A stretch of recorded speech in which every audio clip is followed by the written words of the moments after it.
BOJ का decision आ गया है।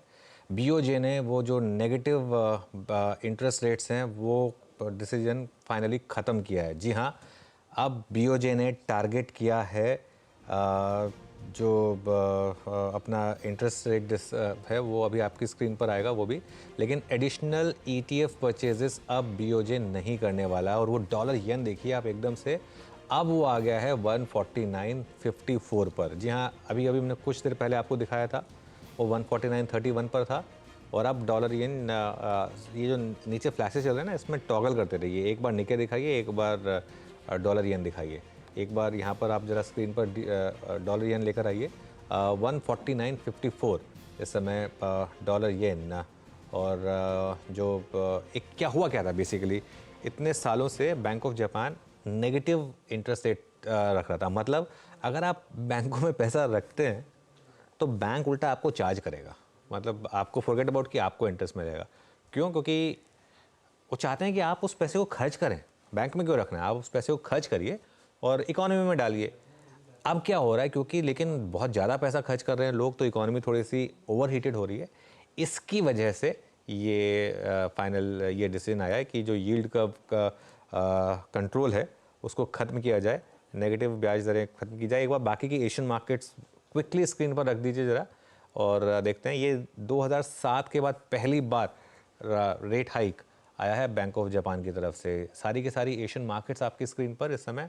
ऑब्वियसली निके में सबसे ज़्यादा प्रेशर है क्योंकि वहीं की मार्केट डायरेक्टली इम्पैक्टेड है, लेकिन जो बाकी मार्केट्स हैं उन पर भी इस समय आपको अच्छा खासा सेलिंग प्रेशर दिखाई दे रहा है। बीरू, ये एक टेक्टोनिक शिफ्ट है आज जो ग्लोबल मार्केट में हुई है। हम अब तक सिर्फ यूएस मार्केट की बात करते आए हैं, लेकिन जापान भी एक इम्पॉर्टेंट सोर्स है कैरी ट्रेड्स के लिए इमर्जिंग मार्केट में, और उसके हिसाब से ये एक इम्पॉर्टेंट फैसला है आज का। है बिल्कुल। अनुज, इसका क्या इम्पैक्ट पड़ेगा? आई मीन क्योंकि हमारे बहुत सारे एफआईज वहाँ से भी आते हैं, वहाँ का फ्लो हमको बहुत, अगर आप देखें, प्रभावित भी करेगा, बाकी रेस्ट ऑफ एशियन मार्केट्स को भी करेगा, इमर्जिंग मार्केट्स को भी करेगा। बट हमें कैसे देखना चाहिए एक ऐसे सूरत हाल में जब अभी तक CY24 में एफआईज मनी काफ़ी ड्राई रही है, बिल्कुल, और वहाँ पे ये -0.1 वाला स्टांस शिफ्ट हो गया, तो उसका इम्पैक्ट क्या पड़ेगा? देखिए वीरू, मैं सिंपल लैंग्वेज में समझा देता हूँ क्या होता है। देखिए, आप सपोज करिए आप एक जापानीज इन्वेस्टर है, मतलब जापान बेस्ड इन्वेस्टर है।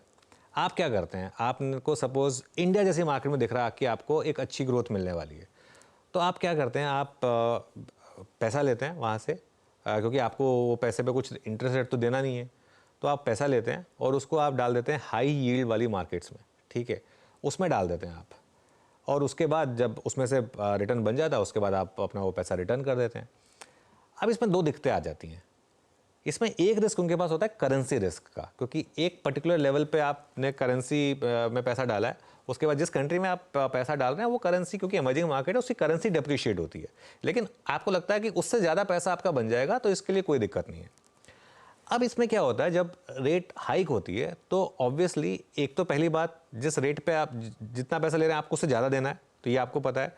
दूसरा, आपकी करेंसी पे काफ़ी इंपैक्ट आता है इसकी वजह से। तो अब आप ये रिस्क लेने को तैयार नहीं होते कि मैं ये हायर इंटरेस्ट रेट का रिस्क भी लूँ और करेंसी का रिस्क भी लूँ। तो इसके लिए इसे बोलते हैं कैरी ट्रेड रिवर्सल। एक कैरी ट्रेड होती है जिसमें आप पैसा लेते हैं और उसके बाद आप इमर्जिंग मार्केट में डालते हैं, और उसके बाद जब पैसा बन जाता है उसको रिटर्न कर देते हैं, वो उसको बोलते हैं कैरी ट्रेड अनवाइंडिंग। अब पहले ये बड़ा इशू होता था, ये 2007-8 में बड़ा इशू होता था। अब पता नहीं कि जापानीज मार्केट्स की तरफ से कितना पैसा आ रहा है। अच्छा देखिए, बात करते करते निके पूरा घूम गया और ग्रीन में आ गया। जापानीज मार्केट में बहुत ज़्यादा वॉलेटिलिटी है इस समय, और पूरी की पूरी मार्केट जो है वो इस समय ग्रीन में आ गई। और मैं एक बार डॉलर येन भी वापस देखना चाह रहा था, 149.82 हो गया डॉलर येन, मतलब 150 क्रॉस करने की तैयारी हो रही है डॉलर येन में इस समय। 149, ये देखिए, इसलिए मैं कह रहा था कि एक टॉगल करते रहिए इसको, बीच बीच में एक बार निके दिखाइए और एक बार डॉलर येन दिखाइए, क्योंकि अब वो $1 येन जो है अब वो 150 के करीब जाता हुआ दिखाई दे रहा है वीरू। तो ये एक रिस्क बढ़ जाता है यहाँ पर। आज देखते हैं आज मार्केट किस तरीके से रिएक्ट करता है इस ग्लोबल फैक्टर की वजह से। बिल्कुल स्क्रीन पे ही, आई मीन अभी